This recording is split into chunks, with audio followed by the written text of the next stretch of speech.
If there's one thing in life that I don't like feeling, it's poor. It doesn't matter if it's spiritually, emotionally, financially. And so in life, growing up in Chicago, the biggest dream for me and my boys was to either go to Miami, go to Vegas, and do it big. And now, there's one way to feel poor really quickly, is doing Miami or Vegas right. But the thing is, you know, coming from Chicago, it's cold, you don't really have like that tropical weather, so it's always been a dream of ours to go down to Miami. And so when I started looking at the prices to do Miami right, I'm not talking about cheaping out, I'm talking about doing it like celeb status, right? Like you see in the movies. I was like, yo, the way my bank account's set up, that's not gonna work. So I started looking at alternative options, right?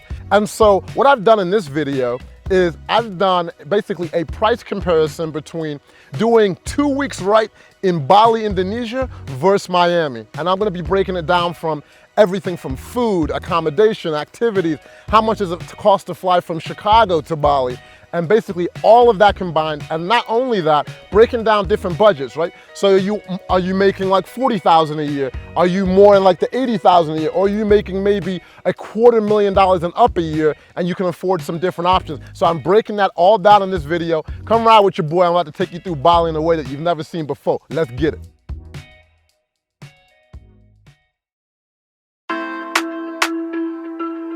Yeah, we taking trips around the world. Let me take the lead. Alright, vacation, baby. Pesci, shoot 7. Around the world, hey, word on the street, what a guan is. I heard you a single man. You know what I like, I don't know shy. You know what you need to do. Baby, Canada, I can even take you there. Maybe we go China. Let us go around the world. So while I'm gonna be talking about a 2-week adventure, I've been coming to Bali for years. If you know anything about Bali, I've been going to Canggu before they had stop signs and traffic lights. And so I've been living here up to 6 months at a time as well. So I know a few things and I want to explain to you some of the cultural differences so you understand it. So if you're even going to like London or Europe, you pretty much have a cultural understanding of what's acceptable and what's not. In Asia, it's a little bit different. So there's just simple things that can make all the difference for you. In Asian culture, they are very like respectful. They have respect for, you know, the elders, right? Respect elders. Respect is everywhere. It doesn't matter if you're in Thailand, you know, with the king. In Bali, just respect is a huge thing for the culture. And then they also have different religions, right? So you'll see things all around the city and it looks beautiful. I love looking at it. And so most people in Bali are Hindu. About 90% Hindu, 10% Muslim. And then if you go down to the islands, though, more of like the Lombok area, down in Gili Islands, they're mostly Muslim. And so there are different, you know, like I said, different cultural differences. Also, when you enter, if someone invites you to their house, take off your shoes. It's like, it doesn't even matter if, pretty much everywhere except Western culture. If you're in an African household, if you're in pretty much any Asian culture, take off your shoes when entering the home.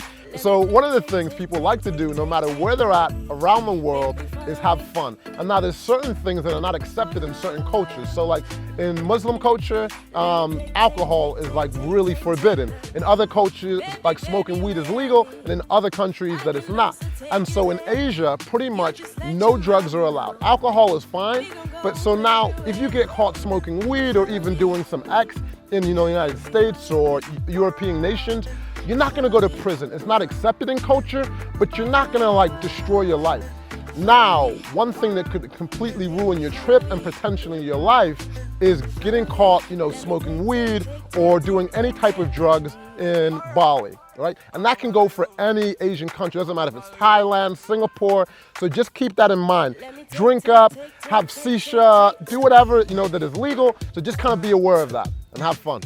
And then, oh, actually one more thing. So on the topic of Miami, right, you'll see women, you know, going down the street in their bikinis, rollerblading, or you'll see dudes with their shirt off if they're in shape, even if they're not.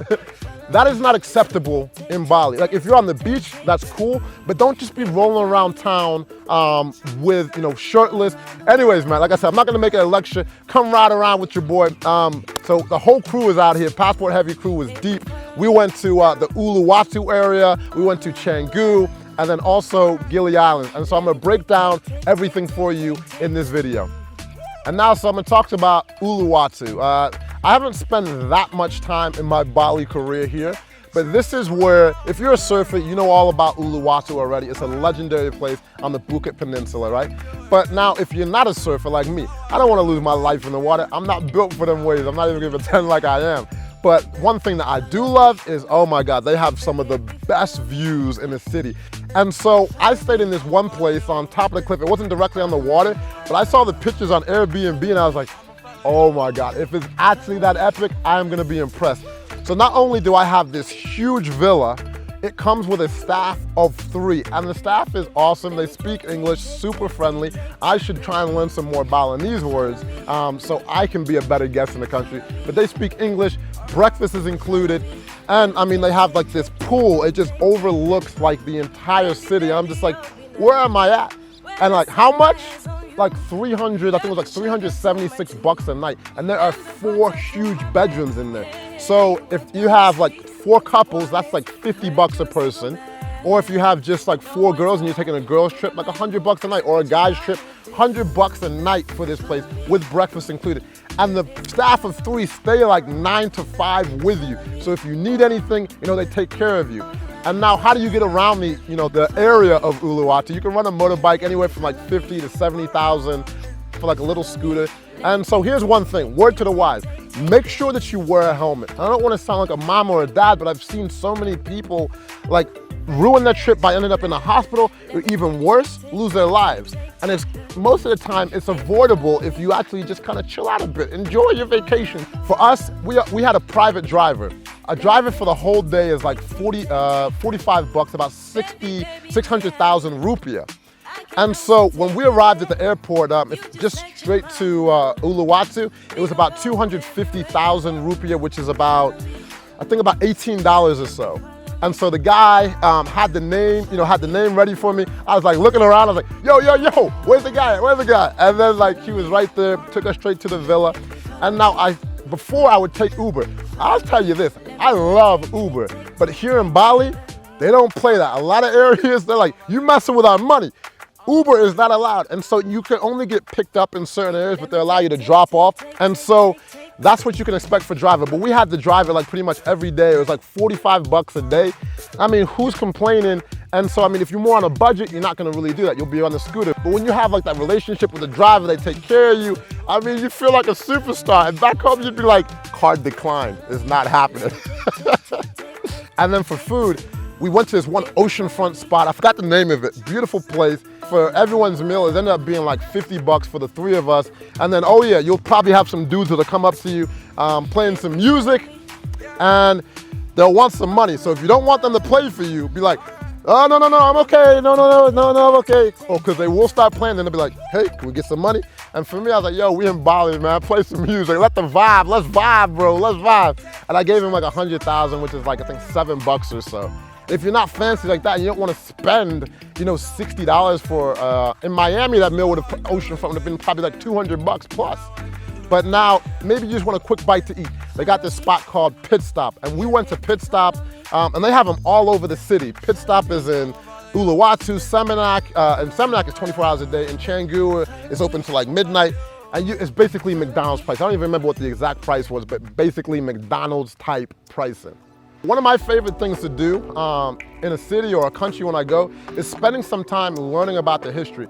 And there's this one spot, it was like a cultural, historical, basically Balinese history place where you can learn about the traditional dances, the traditional clothing, and just, about Bali in general. And they have this epic like statue that you can see. It was a beautiful place. And an entrance to there was about 140,000 rupiah, which is about $10.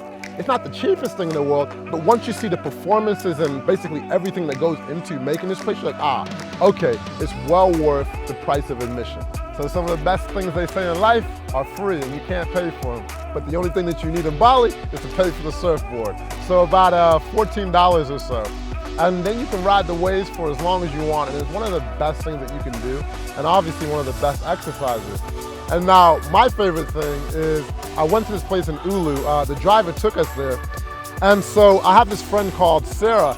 She knows literally everything about Bali. I've known Sarah since the first time that I came to Bali. She's probably about this tall, but her laugh is hilarious. She's just always laughing, and she just basically made a list of the places that we needed to go. And then she told us about this one beach. She's like, you have to go check it out. I told the driver, he took us there, and then we rolled up. So my man behind the camera right now, Mr. Anthony, it was the first time that he's seen monkeys in real life outside the zoo. He was like, "Oh man, you gotta be careful, man. I heard they're vicious, man. They'll tear you up." I was like, "Yo, chill, man. They're all right." But the thing is, they do steal phones, they steal cameras, water bottles. So watch yourself. But once we got down to the water, oh my God, this place was amazing. And they had like this little cove that you could go inside. People are just chilling out for the whole day. Cost of that, nothing. You know, just bring a blanket. The vibes are good. People are doing flips. If you actually want to know who did the flip, that again was the man behind the camera. But people just got their bikinis on, having a good time, going swimming. The water feels amazing, and it's one of the best things that you can do in the Uluwatu area. So I was just looking up, I was like, how much does it cost to get to Bali round trip? So I just hopped on Expedia just to check out, you know, what are the actual prices. Going to Miami round trip in October is about 250 bucks, you know, not bad. Now going to Bali round trip in October is about $873. So that's what I looked up. It's almost like, it's like triple the price, but the thing is it makes up in other ways. But back to Bali, right? So in Ulu, if you're not doing the villas and you're not a big group, maybe you're just rolling there with your girl. We had some friends in town and they were staying at this place called the Golden Tulip. And this place was beautiful. Like rooftop pool, beautiful rooms, nice restaurant, welcome drinks. Like when you walk in, you know where you can just tell a place is nice, like from the lobby. Like you can tell like, nah, that's a bummy ass place. Now you walk in, the lobby has like this huge waterfall, and that place was like $40 or so a night. And I was like, yo, if you were a couple, that's 20 bucks a person. So like now if you're doing a villa in Miami, like the place that we had, that'd probably be, if that was Miami, about $2,000 a day. Like no joke. Go hop on Airbnb, look up villas out there. It's about $2,000 a month. I mean, $2,000 a night for a similar type of place. And the first place that I stayed ever in Bali was this place called the Bali Dream.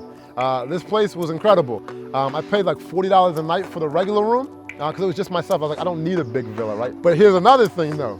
There, if you want to experience like that villa life, you can actually do it at the Bali Dream. This is a hotel resort, but for $100 a night, it was about $100 or so, they have like this amazing private villa. Like they have this whole row, and like I think there's like 8 private villas on the property.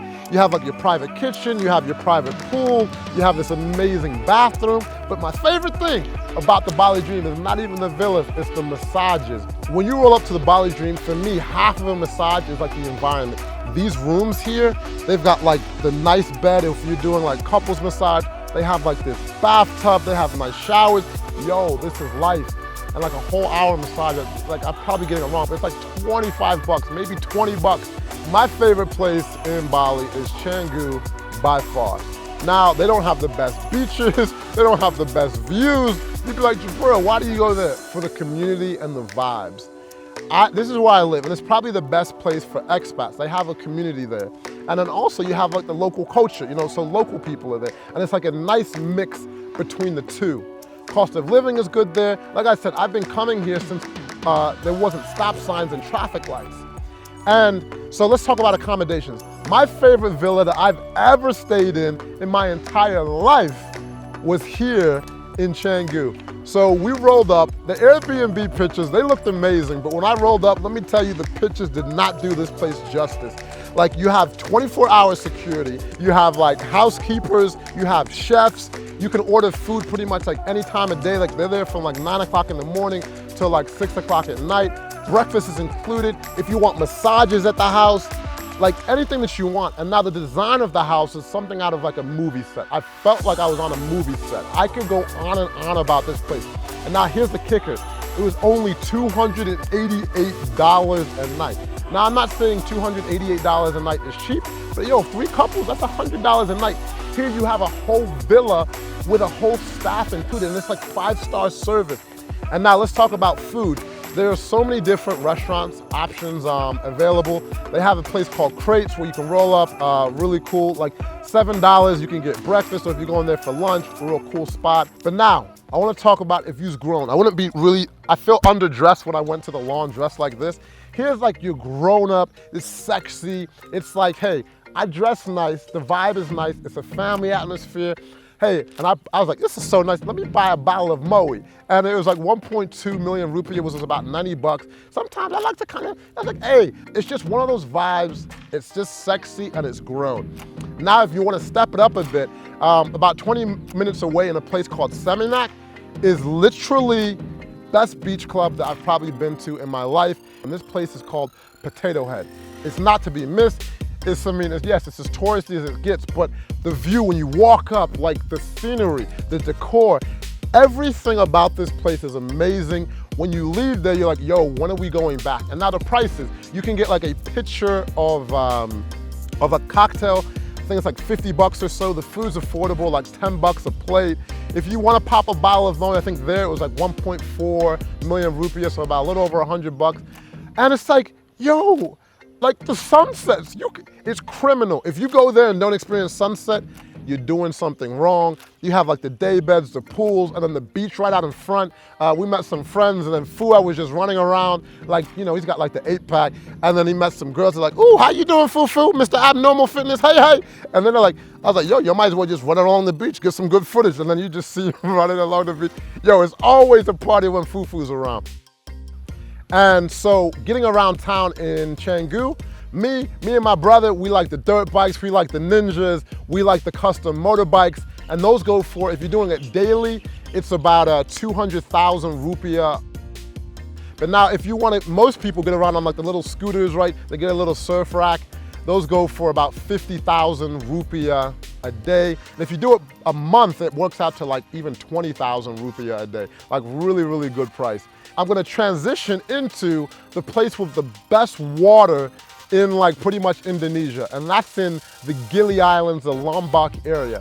Unfortunately now, when we rolled up, it was, we took this boat there. I forgot the price of the boat. Basically, it's 3 hours from Canggu or anywhere on the island. Pretty much, it takes a while to get there because you take like an hour or hour and a half coach or basically a little van, and then you roll up there, and then you take a ferry for like another hour and a half.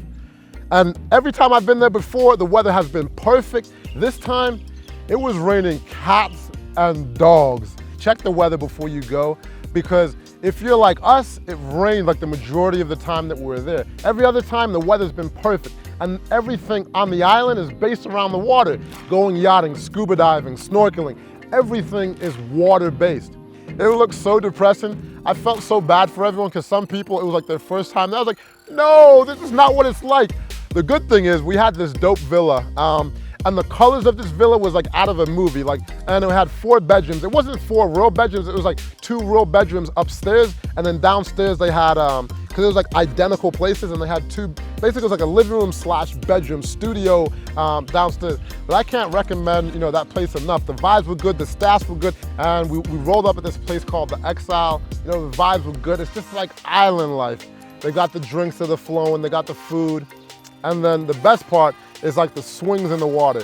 If you've seen Instagram and you see like that picture, this is pretty much it. But this place is like picture perfect. When the sun's out, you cannot, I promise you cannot do anything better than this. This is what Gili Islands is about. You have like literally horses riding by, and the energy there when the sun's out, everyone's just as happy as can be. You can't ask for much more. The best thing about the Gili Islands is the vibe. It's island life all day. Things to be aware of. It's a small island. You can literally walk around the whole island in a little over an hour. So things like the internet goes out. Water's not always consistent. So be aware of that. You will see insects, you will see ants, you will see all types of animals that you've probably not seen before. And so party life on the island is crazy, nightlife for days. Restaurants, yo, you gotta go to like the thing is called the Roast House. They have the best chicken on the island. It was so good when we rolled up, they only had 1 chicken left. I was like, yo, what's going on? I know the chicken's good, but 1 chicken. But they had a bunch of other food, vibes were good there. But in closing, yo, Bali is just one of those places I recommend. Like, I'm going back myself for 3 months. I highly recommend it. And so one of the things that I've done is, because people always have a bunch of questions, so I have like the links to the Airbnbs. Those are in the description. To pretty much like some of the restaurants that we went to. But we made a whole guide with everything. And you'll see a link in the description where you can download it. And so it's an extensive guide. So you'll see here, right? You've got like the accommodations, you've got restaurants, you've got pretty much everything that you need. And then on top of that, right? Bali is great, but we have literally about 100 different videos to drop from here in Thailand, Bali, Europe, all over the world, and we'll be dropping them passport heavy style. And I gotta say, give a big shout out to everyone involved in this project. My man behind the camera, Anthony, holding it down. We had Maria organizing everything. And then the girls, they came through and really put it down. And if you're seeing any of the new pictures on Instagram, Megan, the extraordinaire, most people think she's a model. I was like, no, yo, she's a photographer. But anyways, man, I've had so much fun. If you have any more questions, leave comments. And yo, man, I appreciate y'all just tuning in today. I know this was a long video, but I wanted to clue you up on everything that you need to do in Bali. I'm out of here. I appreciate you. Take care.